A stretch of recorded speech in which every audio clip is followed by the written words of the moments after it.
Hare Krishna,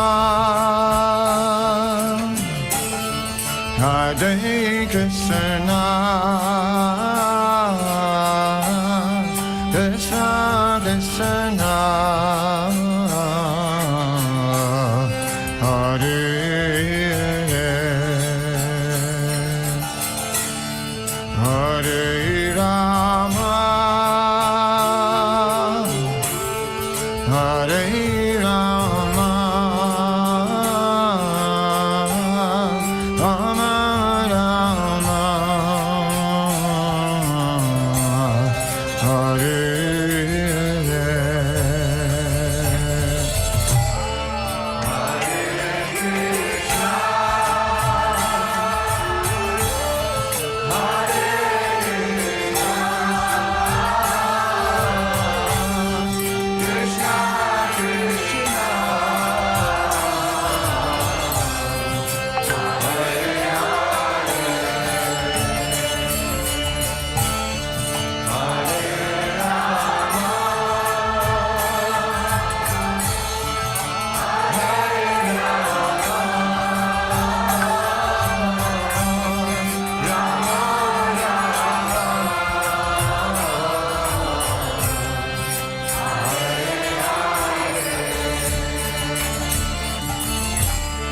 Hare Krishna,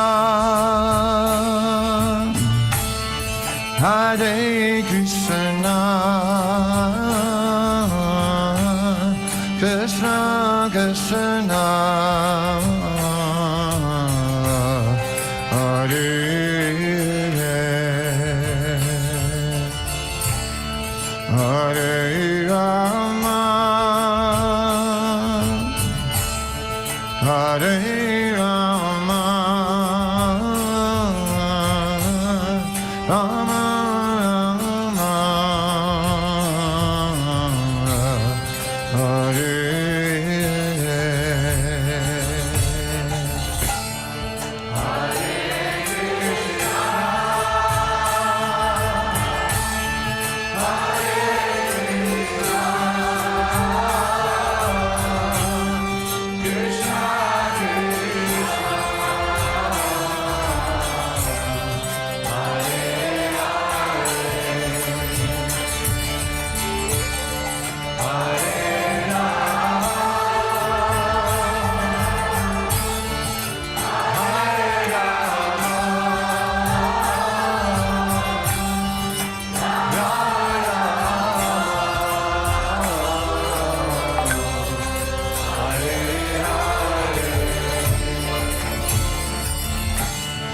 Hare Krishna,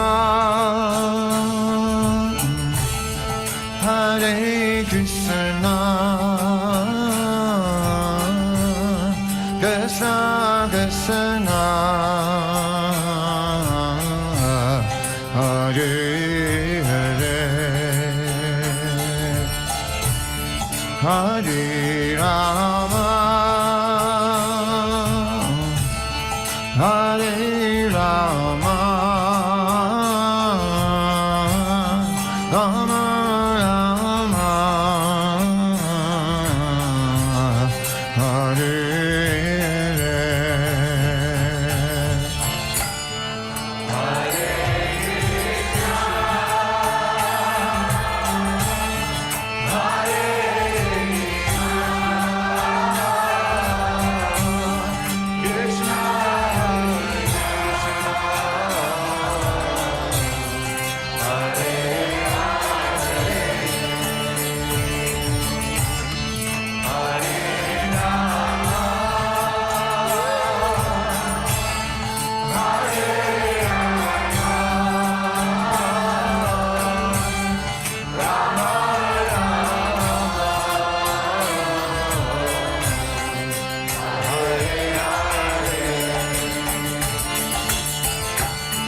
Hare Krishna,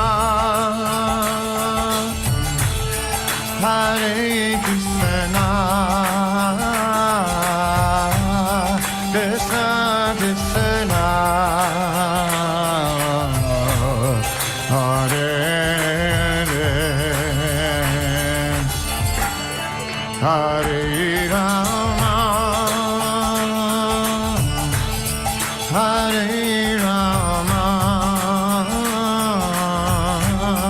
Rama Rama Hare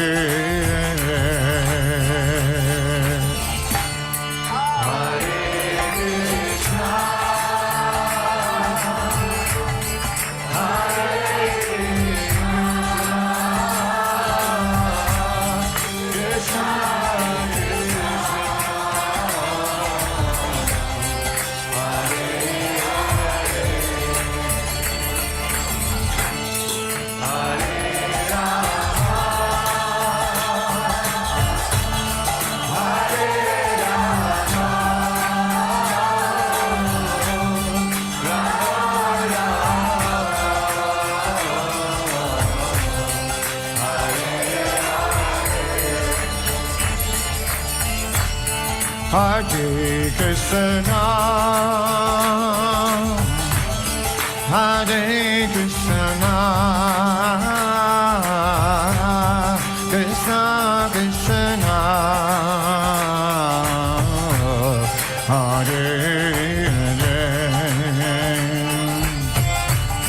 Hare Rama, Hare Rama. Rama Rama Hare Hare Hare Krishna Hare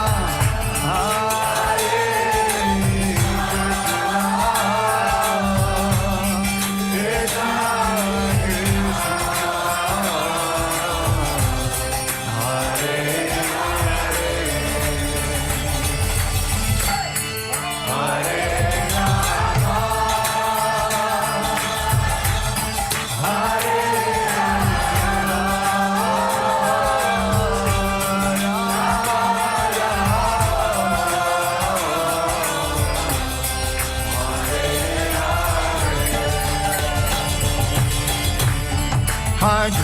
Krishna Hare Krishna, Hare Krishna, Krishna Krishna, Hare Hare, Hare Rama, Hare Rama. Rama Rama Hare Hare Hare Krishna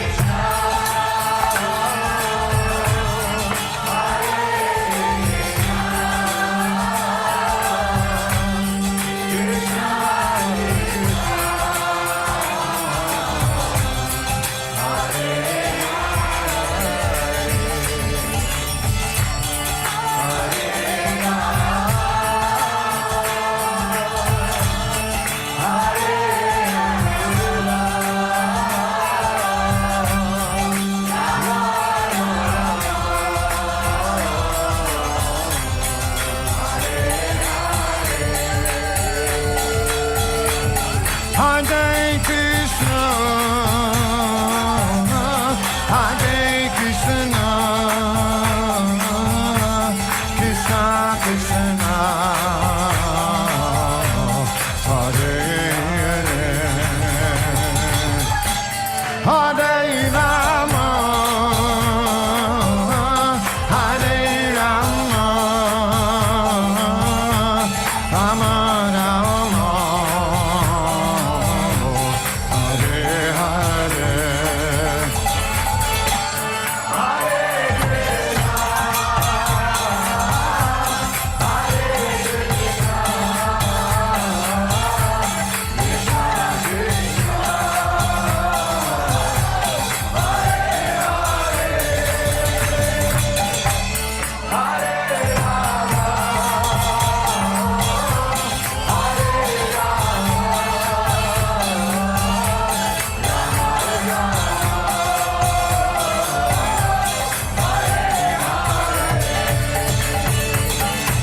Hare Krishna.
Hare Krishna and Pranam, dear devotees. So, welcome everyone to our Nityam Bhagavad Sevaya reading of Bhagavatam.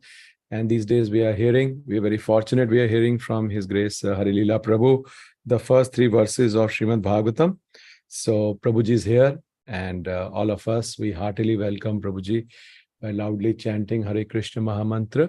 Hare Krishna, Krishna Krishna, Hare Hare. Hare Ram, Ram Ram, Hare Hare. His Grace Harilila Prabhu ki jai, Jagat Guru Srila Prabhupada ki jai. Hare Krishna Prabhuji, welcome. Hare Krishna. So let's do the invocation. Yes. Om Namo Bhagavate Vasudevaya. Om Namo Bhagavate Vasudevaya. Om Namo Bhagavate Vasudevaya. Nigamakalpataror galitam phalam sukamakatam drita davasamyatam divata bhagavatam rasamalayam mughrago rasika bhuvibhavkaha. Narayanam namaskritya naranchaiva narottamam devim saraswatim vyasam tato jayamudhirayet. Ashtaprayesha badreshu nityam bhagavata sevaya bhagavatyuttama shloke bhaktir bhavati naishtiki. Om Jnanatimirandasya Jnananjana-shalakaya Chakshurunmilitam Yena Tasmai Shri Gurave Namaha Shri Chaitanya Manobhishtam Stapitam Yena Bhutale Swayam Rupakada Amahyam Dadadi Sapadantikam Vandeham Shri Gurun Sri Yuta Padakamalam Shri Gurun Vaishnavamsha Shri Rupam Sagrajatam Sahagana Raghunathan Vitam Tam Sajivam Sadvaitam Savadutam Parajana Sahitam Krishna Chaitanya Devam Shri Radha Krishna Padan Sahagana Lalita Shri Vishakan Vitamscha हे कृष्ण करुणा सिंधो दीनबंधो जगत्पते गोपेश गोपिका कांत राधा कांत नमोस्तुते तप्त कांचन गौरांगी राधे वृंदावनेश्वरी वृषभानुसुते देवी प्रणमामि हरिप्रिये वाञ्छाकल्पतरुभ्यश्च कृपा सिन्धुभ्येव च पतितानां पावनेभ्यो वैष्णवेभ्यो नमो नमः। नमो विष्णुपादाय कृष्णपृष्ठाय भूतले श्रीमते भक्तिवेदांत स्वामिनिति नामिने नमस्ते सारस्वते देवे गौरवाणी प्रचारिणे निर्विशेष शून्यवादी पाश्चात्य देशतारिणे जय श्री कृष्ण चैतन्य प्रभु नित्यानंद श्री अद्वैत गदाधर श्रीवासरि गौर भक्त वृंद हरे कृष्ण कृष्ण कृष्ण हरे हरे हरे राम राम राम हरे हरे। नूतम करोति वाचालं पंगलंगायते कृपातमहं वन्दे श्रीगुरुं दिनतारिणं परमानंद माधवं श्री चैतन्यमीश्वरं कथाञ्चन स्मृते यस्मिन् दुष्करं सुकरं भवेत् विस्मृते विपरीतं स्यात् श्री चैतन्यं नमामि तम्। हरे Krishna. So continue from where we left yesterday. I think you have to give me screen sharing rights. The host needs to give me screen sharing. Yes, Prabhuji. Yes, Prabhuji. Give him.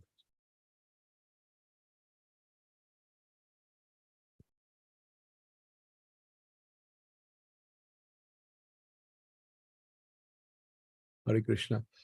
1 second, Prabhuji. He's one.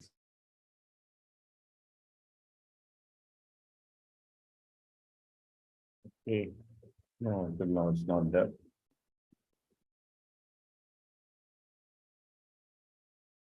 Yeah, okay.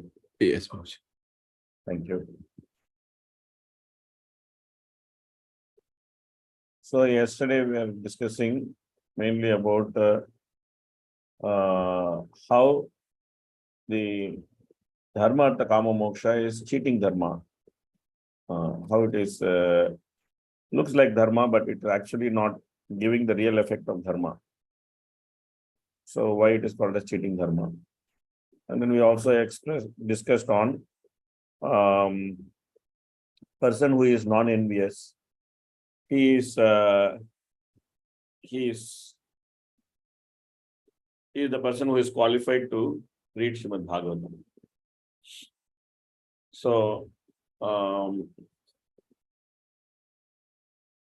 then the question came up, then I am not so much non-envious. I cannot claim that I am non-envious.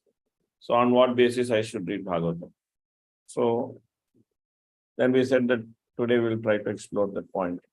As we read the purport, we can reach there.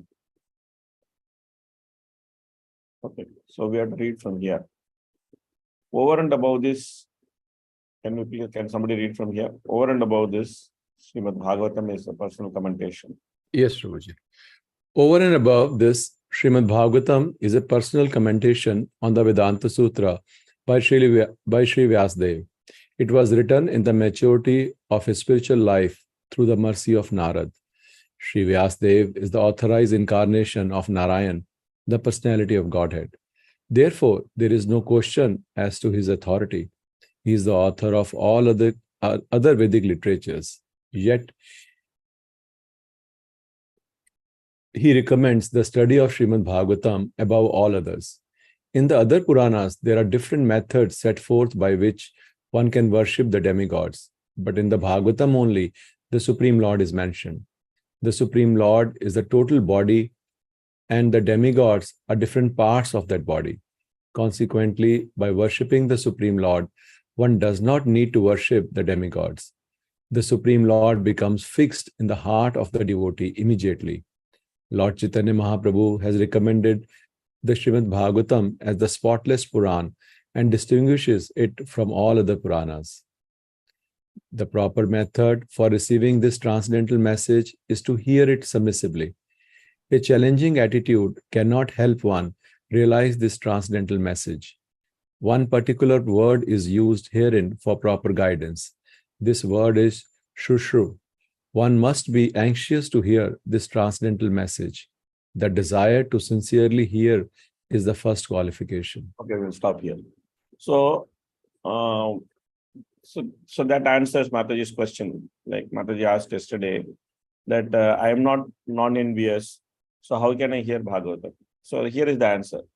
So if you actually explore the shloka, if you go back to the shloka, if you explore the shloka, it says Dharma Projita Kaitavatra Paramo Nirmat Saranam Satam. So this Nirmat Saranam Satam, these great devotees, Satam, who are the great devotees, they are Nirmat Saranam, they are 100% pure in the heart. They actually understood the nature of this cheating dharma. So therefore, they are least interested in Dharma Artha Kama Moksha. They are not interested in Dharma Artha Kama Moksha. They don't want to so much focus on Dharma Artha Kama Moksha, because they understood that focusing on the Dharma Artha Kama Moksha is not going to cause any benefit to them. Rather, it is going to cause harm to them, because if we focus on Dharma Artha Kama and Moksha, it is going to keep us in this material world.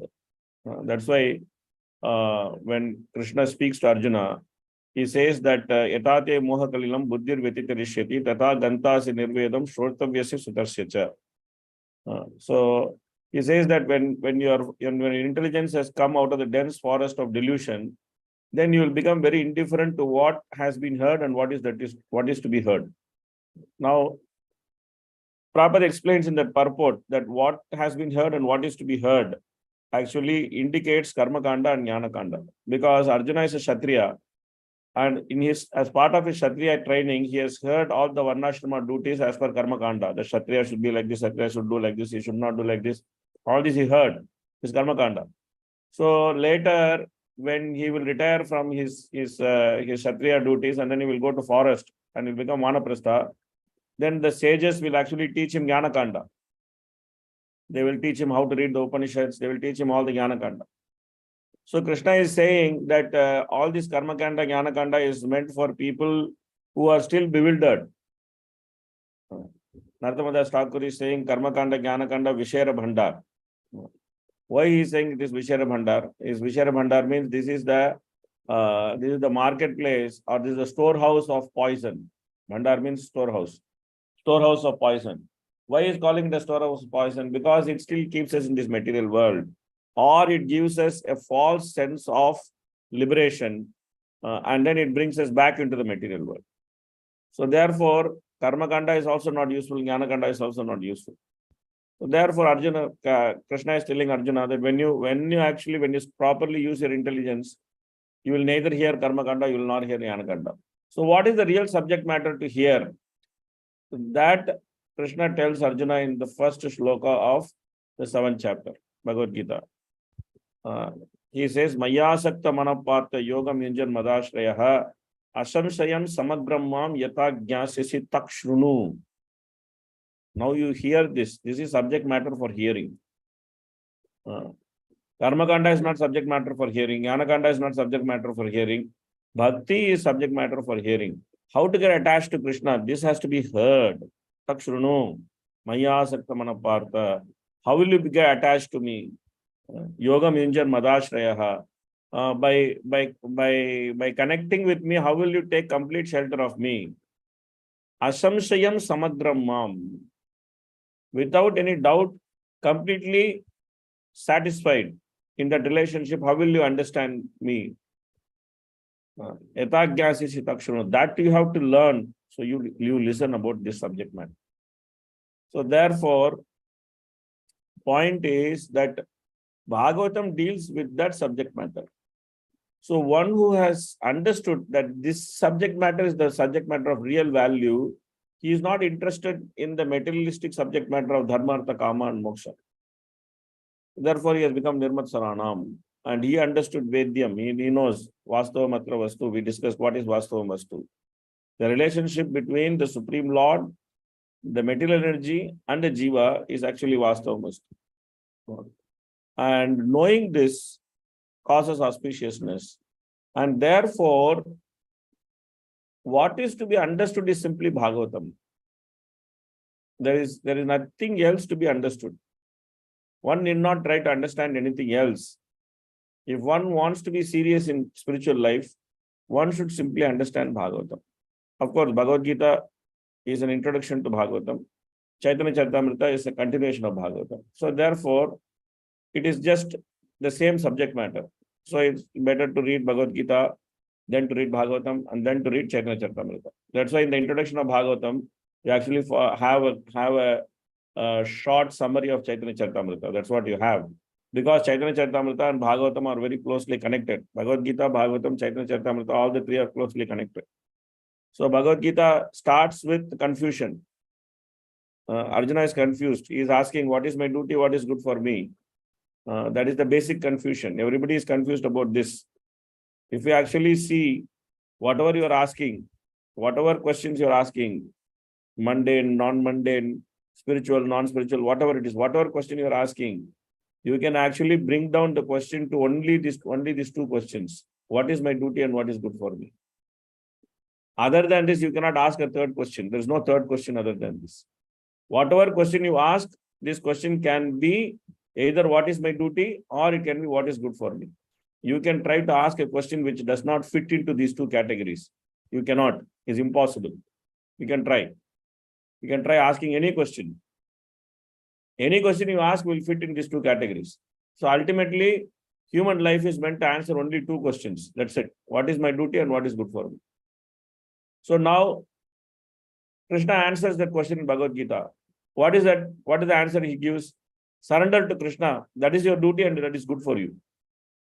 That's it. Saradharman paritejya mam ekam sharanam raja. Aham tam sarva papebhyo mokshayishyami ma suchaha. Don't worry, just simply surrender to me. That's your duty and that is good for you. And this holds good for everybody. It holds good for every living entity, every jiva in this material world, in the spiritual world. For everybody, it holds good. It is one common duty for everybody. It is commonly good for everybody. Surrender to Krishna and do devotional service. That is the duty and that is good for everybody. Now, how to surrender to Krishna, how to do devotional service, that point is explained in Bhagavatam. That in various situations, how to surrender to Krishna and how to do devotional service, and what is the essence of doing the devotional service, that is explained in Bhagavatam as Nama Sankirtan. Nama Sankirtanam yasya sarva papa pranashanam pranamo dukkha samanas tam namami harim param. So therefore, throughout Bhagavatam, you will find the glorification of Nama Sankirtan because that is the Yuga Dharma. And Bhagavatam has come in Kali Yuga. Krishna Sudhamo Pagate Dharma Jnana Adibhisaha Kalau Nashtat Drisham Yesa Puranarko Dunoditaha. Bhagavatam has appeared in Kali Yuga like a sun to actually establish Dharma and Jnana after Krishna's departure. So how Dharma and Jnana will be established in Kali Yuga? It will be established through Nama Sankirtan. So therefore, Bhagavatam has to come to establish the authority of Nama Sankirtan. Therefore, Bhagavatam starts with Nama Sankirtan and ends with Nama Sankirtan. Om Namo Bhagavate Vasudevaya. It starts with Nama Sankirtan and ends with Nama Sankirtan. Nama Sankirtanam yasya sarva papa pranashanam pranamo dukkha samanastam namami harim param. And in between, you will find a lot of glorification of Nama Sankirtan in Bhagavatam. So many shlokas are there. There's so many shlokas are there which glorifies Nama Sankirtan, which is there in Bhagavatam. So therefore, Bhagavatam practically establishes Nama Sankirtan as Yuga Dharma in Kali Yuga. In Kali Yuga, You surrender to Krishna by Nama Sankirtan. That's what Bhagavatam is meant to establish. So it establishes that. So, what is the effect of doing Nama Sankirtan in Kali Yuga? And in the process of doing Nama Sankirtan, what are the challenges, how to overcome all those challenges, and how to come together and then do Sankirtan? That is Chaitanya Charitamrita. So therefore, Chaitanya Charitamrita is just a simply logical extension of Bhagavatam. And Bhagavad Gita is an introduction to Bhagavatam.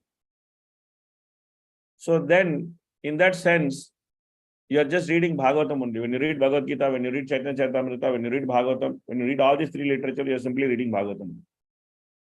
So therefore, Kim va parai. What is there more than Bhagavatam? There's nothing more than Bhagavatam. You just read Bhagavatam. That's it. That is the beginning. That's the end. There's nothing more required. There's no need to waste time in reading this book, that book, this book. There's no need to waste time. One should simply read Bhagavatam. That's it. So, what is the effect of reading Bhagavatam? Ishvara sadhyo hridya vrudyate.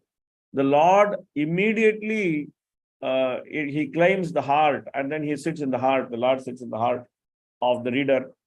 But for that, 2 qualifications is required. So Bhagavatam is giving 2 qualifications of the sadhaka. First qualification is he should be kritibi. What is kritibi? Kritibi means, it is given by pious men, means that one is very sincere in following the different angas of sadhana bhakti. This is called kritibi. One is sincerely following the different angas of sadhana bhakti. This is kritibi. Okay, there are 64 angas of sadhana bhakti. Something to be done, something not to be done. So one is sincere in following these things. This is kritibi. Second is shushrushu. Shushrushu means one is very eager to hear Srimad Bhagavatam. Prabhupada says that one is very eager to hear Bhagavatam. So that's why when we teach Bhagavatam, we tell be attentive, switch on your video, don't do multitasking, just focus on Bhagavatam. Why we are saying all these things? Not because I am some big speaker and then you should respect me and then you should not do anything else. It's not like that. That is actually the qualification to read Bhagavatam. That is why we are saying all these things. We are not saying these things because, I am a big man and you should respect me. And that's not why we are saying these things. Sometimes people misunderstand. Oh, this guy thinks he's some big guy and then he's always saying, switch on video, don't do multitasking, just focus. What he's saying, why he's saying so much. Because that's the qualification. We don't have the other qualification. We are not non-envious. We don't have the other. We cannot call ourselves as Nirmatsaranam Satam. So then we are left with only one thing. What is that? Be sincere and be serious to hear Srimad Bhagavatam. That's what we are left with. So if we don't do that also, if you are doing 100 things and if you are trying to hear Bhagavatam, then it is as good as not hearing Bhagavatam. Because we have neither this qualification, we have not that qualification. Then what are we left with? We are left with nothing. So therefore, it is required to give full attention when one reads Bhagavatam. Because Bhagavatam demands it. It gives that as a qualification to us. It's not the teacher is demanding it. It's not that the person who is explaining the Bhagavatam is demanding it. It's not that, I am saying that everybody should listen to me. I am some big guy. You are all some small guys. Sit and listen. It's not like that. I am smaller than all of you. But the subject matter is demanding it. So what can I do? I have no other option to say these things. I have to tell that please focus. Don't do many things. Just do only one thing. When you are reading Bhagavatam, just read Bhagavatam. So that's how you understand Bhagavatam. That's how you enter Bhagavatam. And that is Shushrushu. That is being eager to hear Bhagavatam. One should eagerly hear Bhagavatam. That's a qualification to understand Bhagavatam. And when we do that, then Bhagavatam becomes very dear to us. We develop some relationship with Bhagavatam. We develop some relationship with the people in the book. Because these are all people in the book. This is not just book. There are people, there are person Bhagavatas in the book. And these people, in the process of speaking to each other, they are also speaking to us. They're speaking to us. the narration which is there, and that is coming through the parampara that we are going to see in the next verse. Sukhamukat Amrita Drava Samyutam is coming through the parampara. So we are actually, the Bhagavatam is like a mandala, no? It's like there's Rasa Mandala. There's Rasa dance is a mandala. There's Rasa Mandala. There is Radha and Krishna are in the center, and then there are in circle there are many gopis, and then Krishna is with all those gopis. There is a mandala, Rasa Mandala. Same way, Bhagavatam is also a mandala. In the center there is Sukadeva Goswami and Parikshit Maharaj. They both are speaking, like Sukadeva Goswami is speaking, Parikshit Maharaj is hearing. He is in the center. Then around him are the great sages who are actually hearing that Bhagavatam during the time Sukadeva Goswami is speaking. Then there's an outer circle of that which is made of Suta Goswami and the Saunakadi Rishis.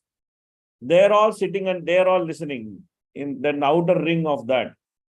And then there's an outer ring of that is Mahaprabhu and his associates. They are sitting and they are actually sitting and listening and hearing and speaking Srimad Bhagavatam. Then there's another outer ring where the 6 Goswamis are sitting and they are actually speaking Srimad Bhagavatam. Then there is another ring which consists of great acharyas and commentators of Srimad Bhagavatam, like Madhvacharya, like Ramanujacharya, like Sridhar Swami. All these great commentators of Bhagavatam, they are all sitting and they are actually discussing Srimad Bhagavatam. Then there's another outer ring where Prabhupada actually is sitting and then speaking Srimad Bhagavatam. And then we are sitting next and then we are sitting and hearing Srimad Bhagavatam. So it's also like a mandala. So there is Rasa Mandala, there's also Bhagavata Mandala. So there is all this associate of all these people we are getting. When we sit and read Bhagavatam, we are actually becoming part of a big mandala. And then you imagine that then you are sitting and then you are combing your hair, or you are keeping your shirt and tie, or you are sitting in computer and then you are typing ding ding ding and then you are looking, or you are speaking on phone with somebody. You imagine, can you do this in this exalted mandala, sitting in this exalted mandala, you can do this kind of things? We cannot. So that's the reason why that becomes our qualification, that we just give our attention to Bhagavatam. Sometimes people say, oh, then in English there is a saying, blind uncle is better than no uncle. That hearing something is better than not hearing anything. That may be good. You may say like that. Hearing something is not better than not hearing anything. But when you want to seriously hear, like sometimes people hear some lecture and then they are doing something, it's okay. It's not wrong. Okay, it's fine. It's better than not hearing anything. You are hearing something and then you are cooking and then you are maybe doing some mala or whatever. You are doing some work or whatever. That's okay. That's not a problem. But when you really want to hear Bhagavatam, when you are coming for the sake of hearing Bhagavatam, then you should focus. Then you should put your time and energy and just focus on one thing, because you really want to hear. So that becomes the qualification. So the desire to hear sincerely becomes the first qualification. Less fortunate people are not at all interested in hearing this Srimad Bhagavatam. The process is simple, but application is difficult. The process is very simple. You have to just sit and listen to Bhagavatam. And then ask pertinent questions. Very, very simple process. But to apply that is extremely difficult. Extremely difficult. Because when you hear, you get so many disturbances. And then you also try to do so much mental speculation. Oh, can I hear Bhagavatam? Can I read this? Can I read that? Can I read this? But Prabhu is saying that unfortunate people find enough time to hear ideal social and political conversations. But when invited to attend a meeting of devotees to hear Srimad Bhagavatam, then they suddenly become reluctant. Naturally, it happens. Every time I have seen, it's very difficult for people to sit and hear Bhagavatam. Extremely difficult for people to do that. They have interest. They want to do it. It's not that they don't want to do it. They want to do it. They have interest. But how many of them can sustain and do it? That becomes a question mark. It's always like that. So we can see even in this Sangha, you can see when we started the first day, there were more than 40 people at there. Now you see, we have about 15, 20 people. So where are the others? It's not that they are not interested in hearing Bhagavatam, but it's difficult. It's difficult. Okay. And sometimes some people may say, okay, the speaker is not so nice. It's possible. But in general, it's not so easy to focus and hear in Srimad Bhagavatam, because that is the test. That is a difficult part. That part is a difficult part. So sometimes professional leaders of Bhagavatam immediately plunge into the confidential topics of the pastimes of the Supreme Lord, which they seemingly interpret as sex literature. Bhagavatam is meant to be heard from beginning. It's very important. And those who are fit to assimilate this is mentioned in this shloka. One becomes qualified to hear Bhagavatam after many pious deeds. Means that one should be in mode of goodness. We discussed this before. Intelligent person with thoughtful discretion can be assured by the great sage Vyasadeva that he can realize the Supreme Personality of the Godhead directly by hearing Srimad Bhagavatam. Without undergoing the different stage of realization set forth in the Vedas, one can be lifted immediately to the position of Paramahamsa by simply agreeing to receive this message. This is what Vyasadeva was saying, that you should become unbiased reader. You should agree to receive this message. The message is there. It is there. It is there. If you read it, it is there. But you should agree. You should become a recipient of this message. You should agree that, oh, this message is for me. Not that, okay, Sukadeva Goswami is speaking to Parikshit, that all happened 5,000 years before. They have a problem. They are trying to solve the problem. So now what I have to do? I have nothing to do with this. But the stories are nice, so I want to listen to the stories. No, it's not like that. To understand that this message is meant for me, and I am the recipient of this message, as much as Parikshit is the recipient of this message, so much I am also the recipient of this message. When we develop that mood, then Bhagavatam becomes very accessible to us. Of course, every speaker does his own Mangalacharana.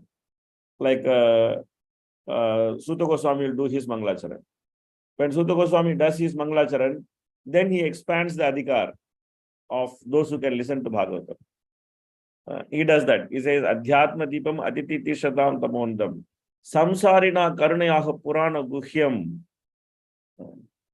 He says that this is like a lamp of self-realization, and it has come to remove the darkness from the mind of the materialistic people.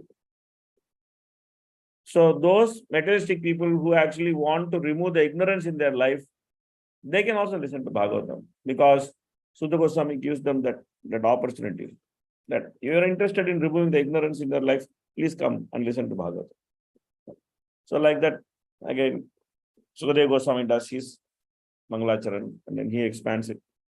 So like that, also it expands, the adhikar expands. But the basic qualification to hear Srimad Bhagavatam is twofold. One is a Siddha, and they are indicated by the words Nirmat Saranam Satam. The other one is the Sadhaka. They are indicated by two qualities, Kritibi and Shushushu. Kritibi means one who is serious in performing the 64 Angas of Sadhana Bhakti properly. This is Kritibi. Shushushu means one is very eager to hear the message of Srimad Bhagavatam. So, and who is not eligible to hear Bhagavatam? Those who are attached to the Dharma Artha Kama Moksha, they are not eligible to hear Bhagavatam. They are not candidates to hear Bhagavatam. They are not eligible to hear Bhagavatam. Okay. Any questions or comments on second shloka before we go to third shloka? Do you have anything to say?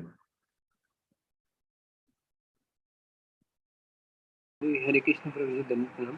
Hare Prabhu, you spoke in the beginning that Dharma, Artha, Kama, Moksha is a cheating religion.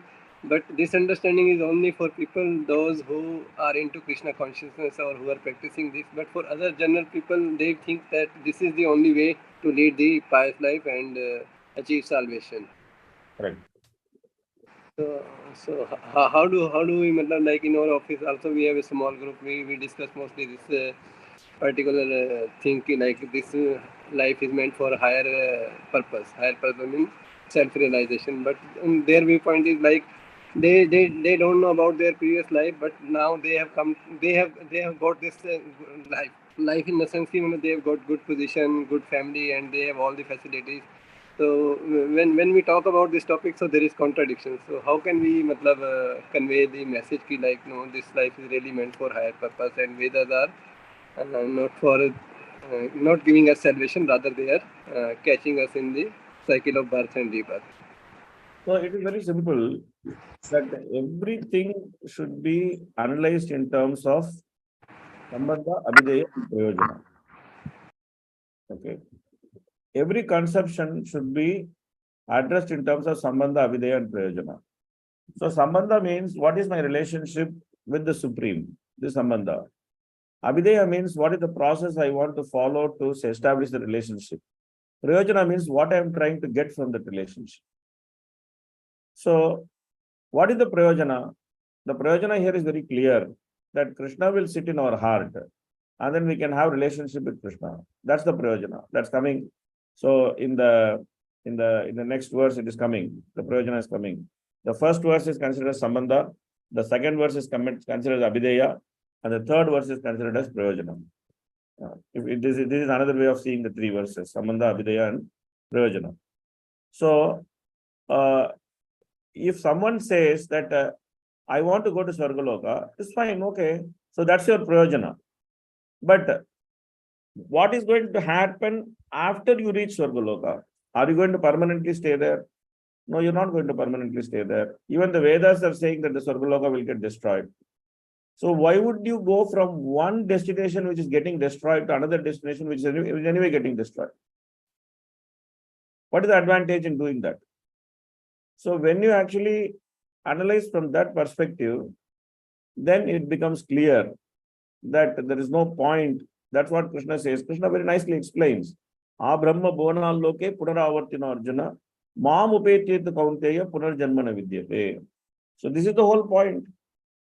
That you have got an opportunity, you have got nice position, you have got some good social status, you have got money, everything, and you also have some inclination towards spiritual life, then why don't you utilize it to actually discuss some method by which you will never come back into this material world?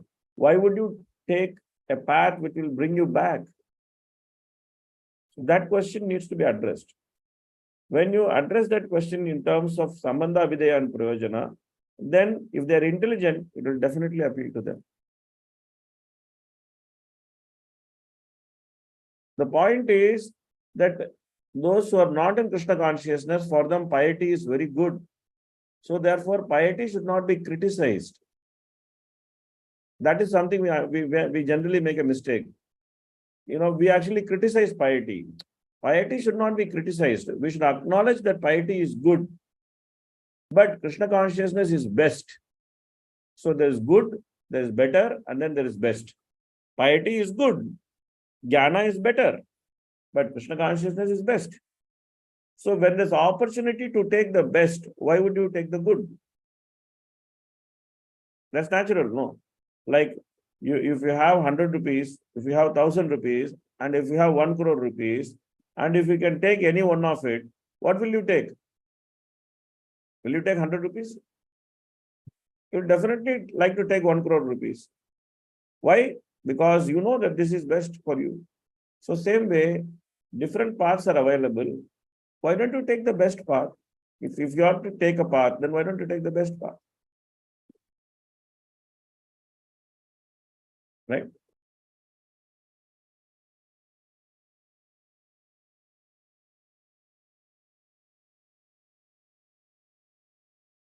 In the purport, Srila Prabhupada writes about Srila Vyasadeva.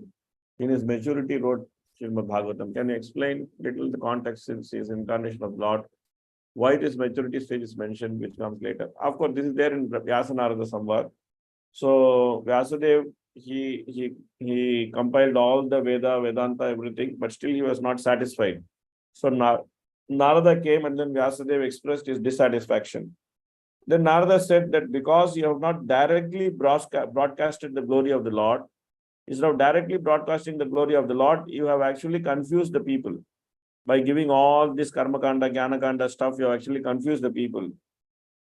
So better you write something which will directly glorify the Lord, and it will not leave any room for doubt. Everybody will clearly understand Krishna is Supreme Personality of Godhead, and the purpose of life is to actually please him. Everybody will understand that clearly. Why don't you write something like that? So then he wrote Bhagavatam. So therefore it is called that he wrote in his maturity. So that is the context. And it is there, it is coming in the 4th chapter, 5th chapter of Bhagavatam. That Vyasanara Samvada is considered the seed of Bhagavatam, because that's what expands into Bhagavatam. All the concepts which expands later into different cantos and different pastimes is given there as a seed in that conversation. Okay, any other question or comment?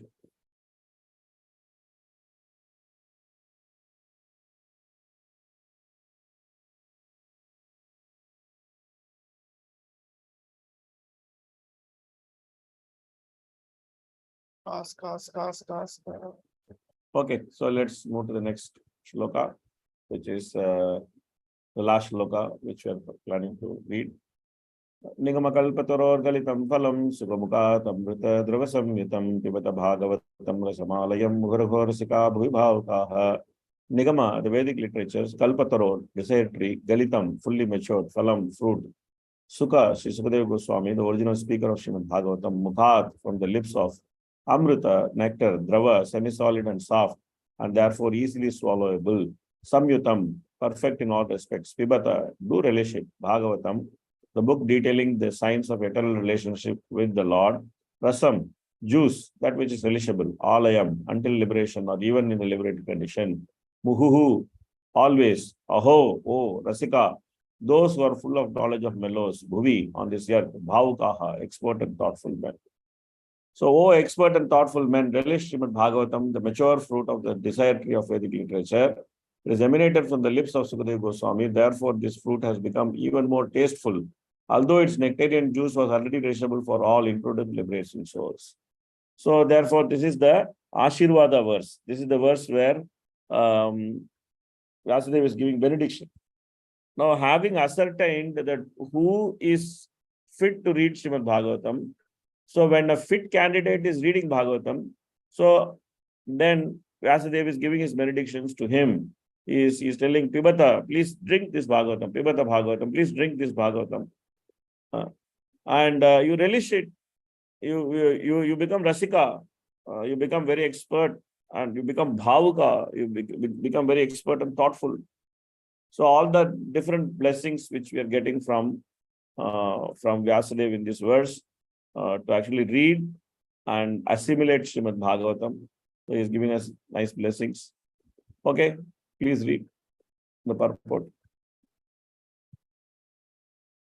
In the two previous shlokas, it has been definitely proved that the Srimad Bhagavatam is the sublime literature which surpasses all other Vedic scriptures due to its transcendental qualities.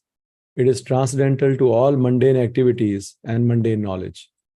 In this shloka, it is stated that Srimad Bhagavatam is not only a superior literature, but is a ripened fruit of all Vedic literatures. In other words, it is a cream of all Vedic knowledge. Considering all this, patient and submissive hearing is definitely essential. With great respect and attention, one should receive the message and lessons imparted by the Srimad Bhagavatam. So this is more or less the affirmation of the previous shloka. Prabhupada writes in the purport that we should have proper mood in receiving Bhagavatam. We should not have challenging mood. We should not have enjoying mentality. Not read Bhagavatam like a story book just to enjoy. You have proper mentality. Of course, one can read Bhagavatam like a story book, but one cannot get full benefit of Bhagavatam by reading like that. Or one should not have material desires. to read Bhagavatam, that okay, I read Bhagavatam, then I can fulfill this desire, that desire. That kind of idea should be there, should not be there. So therefore, one should receive Bhagavatam properly with respect and attention. Why? Because the Vedas are compared to desire tree, because they contain all things knowable by man. A desire tree is the one which can give you whatever you desire. And Vedas are like that. Vedas can give you whatever you desire. They have the means to give you whatever you desire within this material world and beyond this material world.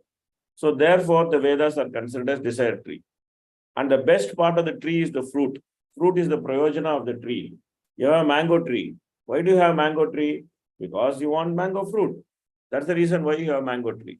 So therefore, the fruit is considered as the best part of the tree. So Bhagavatam is that fruit.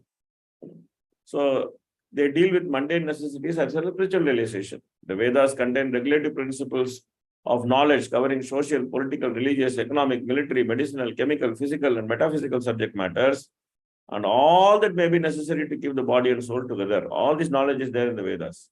Above and beyond all this, there are specific directions for spiritual realization. Regulative knowledge involves a gradual raising of the living entity to the spiritual platform.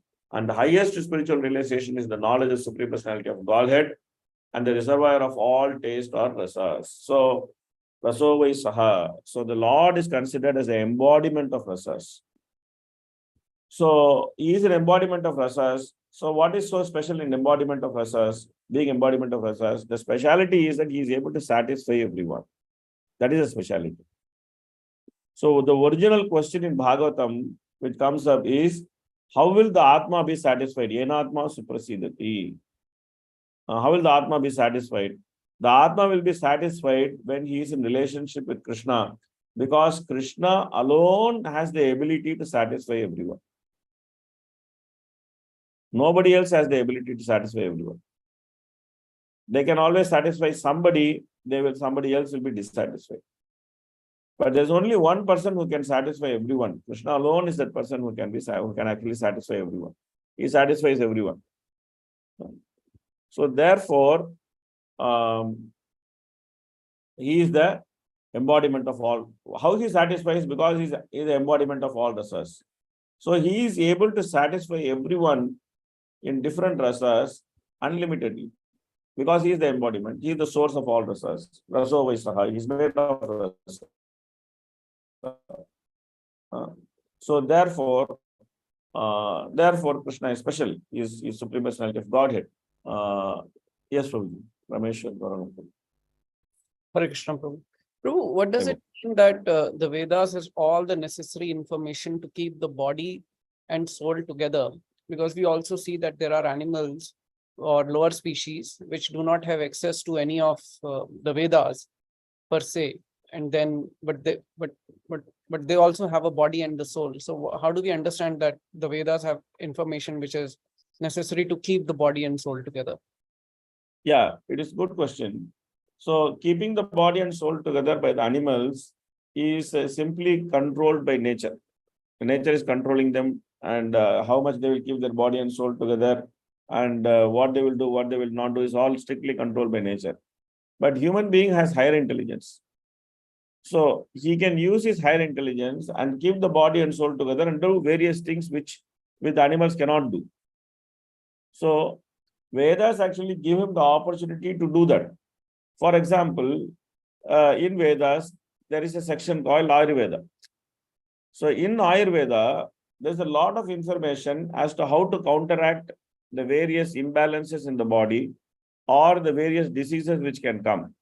Now, animals don't have any way to counteract these things. Animals don't have any way to counteract something which happens to their body. Like, for example, if a dog is hit by, let's say, a bus. So a dog does not have method to cure his broken bone. So for the rest of his life, he will be like a langda kutta. He will keep dragging his feet and then he will go for the rest of his life. He does not have any knowledge that, okay, my bone is broken, now I can fix this bone. He doesn't have any knowledge about that, right? So even though an animal is able to keep the body and soul together, but when there is some difficulty which comes, which impairs the function of the body, then the animal has no ability to overcome the difficulty. Right? But human being has ability to overcome the difficulty. So he has ability to know how to treat a disease, how to treat a condition, how to treat something which goes wrong. So this is all there in the Vedas. Thank you so much, Prabhu. Okay. So therefore, because the Lord is the embodiment of all rasas, so therefore he is the Supreme Personality of Godhead. Okay, please read every living entity. Every living entity, beginning from Brahma, the firstborn living being within the material world, down to the insignificant ant, desires to relish some sort of taste derived from sense perceptions. These sensual pleasures are technically called rasas. Yeah. There is a feeling of happiness which comes through the experience of various relationships. And that is called as rasa. Like, for example, when two friends are sitting and eating, there's a different experience because they are two friends, they are sitting and eating. When a mother and child are sitting and eating together, that's a different experience because the mother and child sitting and eating. When husband and wife are sitting and eating together, that's a different experience because that's husband and wife sitting and eating. So the activity is just sitting and eating. It may be the same food, it may be the same menu, it may be the same thing. But who are the two people sitting and eating? That makes the whole experience different. It may be the same place, same food, same menu, same taste, everything is same. But who are the two people sitting and eating? Based on that, the experience of the eating becomes very, very different. The process is also same. The process is just, it's not that, husband and wife are sitting and eating, they are going to eat through the ears. It's not going to be like that. They have to eat with the mouth only. And they have to taste the same thing only. But the whole experience is very, very different. When they are sitting and eating together, then they may light some candle and they sit in half darkness, and then they may say, oh, this is a romantic candlelight dinner. The whole mood is completely different. But when two friends are sitting, they may just sit and eat wherever they are, and they may be happy and they may talk so many things. So the very act, when it is done in reference to a certain relationship, it gives a certain type of pleasure. And that particular pleasure, which comes through the nature of relationship while performing a certain activity, that is called rasa. Is clear? Is clear? Okay. So there are different varieties of rasa. In the revealed scripture, there are following 12 varieties of rasas: Raudra, Adbhuta, Shringara, Hasya, Veera, Daya, Dasya, Sakya, Bhayanaka, Vibitsa, Santa, and Vatsalya. Out of which this Dasya, Sakya, Santa, Vatsalya, and Madhurya, they are considered as primary rasas. 5 primary rasas. And then the other things are considered as secondary rasas because they come to enhance the taste of primary rasa. For example, Sakya. Sakya is the primary rasa. And the secondary rasa is Hasya. Because when friends meet with each other, they simply keep cracking jokes and they simply keep laughing. So Hasya is a secondary rasa which comes to enhance the primary rasa of Sakya. So like that, there are secondary rasas which are coming and they're enhancing the primary rasa. Like for example, there is Shringara or Madhurya. And then Raudra is a secondary rasa. So the husband is angry with the wife or wife is angry with the husband. They both are angry with each other. Then that anger, when that anger melts away, then that leads to additional closeness. Then they become really close. Oh, I'm sorry, I'm sorry, I'm sorry. They speak and then they become very close to each other. So that so-called anger, it comes and it increases the mellow of Shringara. So therefore, there is the primary rasas and then there is the secondary rasas. The primary rasas are stable. The secondary rasas are coming and going. They are unstable rasas.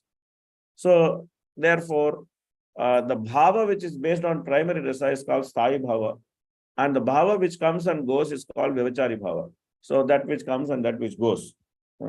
So of course, you would have read all these things in the Nectar of Devotion. So therefore, there are 7 secondary rasas and 5 primary rasas. The sum total of all these rasas is called affection or love. Primarily, such sign of love is manifested in adoration, service, friendship, parental affection, and conjugal love. So these are the primary rasas. When these 5 are absent, love is indirectly present in anger, wonder, comedy, chivalry, fear, shock, and so on. For example, when a man is in love with a woman, the rasa is called conjugal love. When such a love affairs are disturbed, then there may be wonder, anger, shock, or even horror. Sometimes love affair can become horror affair, because then a person gets killed, another person gets killed. So there may be bhayanaka or vivitsa, which may come due to love affair. Sometimes love affair between 2 persons culminate in ghastly murder scenes. Such rasas are typically displayed between man and animal and animal. There is no possibility of exchange or rasa between a man and animal, between animal and any other species of living entity in the material world. Rasas are exchanged between members of the same species. It's very important. Sometimes, somebody calls the dog as their son. Oh, he is not my dog, he is my son. Ye mera kutta nahi hai, ye mera beta hai. Don't call it kutta. I recently read that in Delhi, that one person murdered another person for calling his dog a dog. Tum kaisa mera kutta ka kutta bola. And then he shot him. Why did you call my dog a dog? So these kind of things are happening. But the point is, it's very clear. The dog is a dog, man is a man. Even though the dog may be able to understand some basic necessities of man, and the man maybe understand some basic things from the dog cannot reciprocate the feelings of man. In terms of the man is thinking, oh, this dog is my son. The dog cannot think this man is my father and reciprocate his feeling. The dog has only one standard way of reciprocating feeling. What is that? Wag the tail and jump on the man. That's what it can do. It can keep wagging the tail. It can keep jumping on the man. It can keep licking everything. That's what the dog can do. That is the dog's way of showing affection. Ting, ting, ting, wag the tail, dong, dong, dong, jump, and then lick, lick, lick, lick. This is what the dog can do. Okay. So dog has its limitation in showing the affection. Dog will not say, daddy, welcome daddy, come home daddy. Dog cannot say all those things. Dog can only say bow, bow, bow, bow, bow, bow, bow, bow, bow, bow. That's what it can say. And what dog is saying by bow, bow, bow, bow, bow, bow, we cannot understand.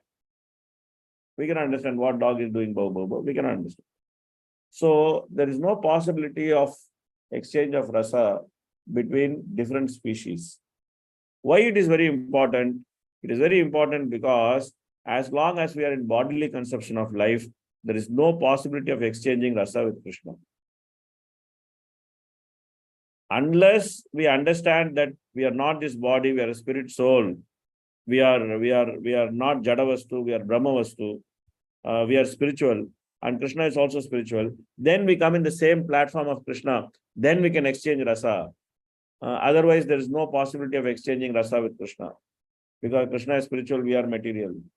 We are afflicted by our material identity. And Krishna is there in his pure spiritual identity. There is no possibility of exchanging rasa.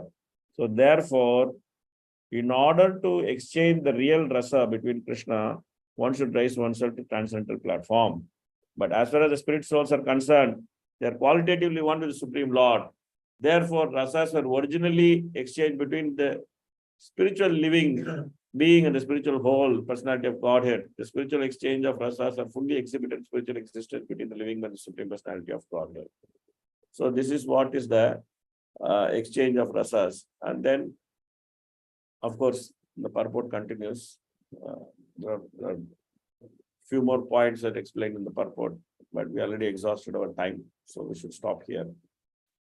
So at least the essence of the point here is the very important point which we should understand is that we can understand that rasas can be exchanged only by people of the same quality. So therefore, unless we come to transcendental platform, there's no real exchange of loving relationships possible. So that's an important point we should understand. And the second point we should understand is that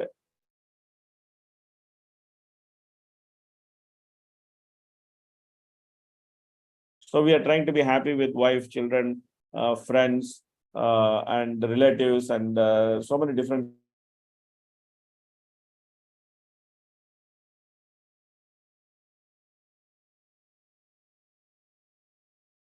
not going to give us satisfaction. Unless we exchange rasa and spiritual platform, we will also not be satisfied. So that's the second important point which you should remember. And then Bhagavatam gives the benediction to all of us to actually become experts in relishing this rasa. And the way to do that is to hear from the right source. And when we hear from the right source, we are able to relish. So these are some important points which is there in the further discussion in the purports. So we'll stop here when we gone past our time. Yes, Rukmini has evening. Hare Krishna, Prabhuji. Thank you so much for the session, Prabhuji. Prabhuji, I want to ask that there are, if we talk about the stages of devotional service like Adoshada, Bhajan Kriya, all these stages. So just wanted to, I was getting curious to know that you are saying mentally, intellectually, we know that we are not this body, we are a spirit soul, and we are working for that. So in which state we really, transcend that stage, like at that stage of nishtha or asakti? At the stage of nishtha, you're already beyond the bodily conception of life. Okay. At the stage of ruchi, you're already tasting the spiritual taste. You're getting the spiritual taste. And at the stage of asakti, you're already attached to Krishna, or attached to being, you're being spiritual. You're already attached to it. Then bhava, the emotions are coming out, and prema is like the complete stage of proper emotions. So at the stage of nishtha. Okay, so we stop here. And then thank you very much for this wonderful opportunity to discuss Srimad Bhagavatam. We tried to discuss as much as possible in these 3 verses. It's nice to discuss Bhagavatam outside a class format, because generally people read Bhagavatam only when they do some course. So it was nice to actually read Bhagavatam without doing a course. And especially I'm teaching, so most of the time I end up discussing Bhagavatam only as part of the course. So it was nice to be outside the course and discuss something. Thank you for the opportunity. I should thank Giriraj Prabhu for the opportunity. Thank you very much, Prabhu. No. Thank you, Prabhuji, for accepting our request. And it was so wonderful to have these, 5-6 sessions to absorb in Bhagavatam. And the result is we want to hear more. We don't want to stop. So we are very, very grateful to you, Prabhuji. And hopefully we will request you some other time also to please come, give us your association. And we come to Mayapur every Gaur Purnima. So Okay. when we come, we will take your darshan and association also, Prabhuji.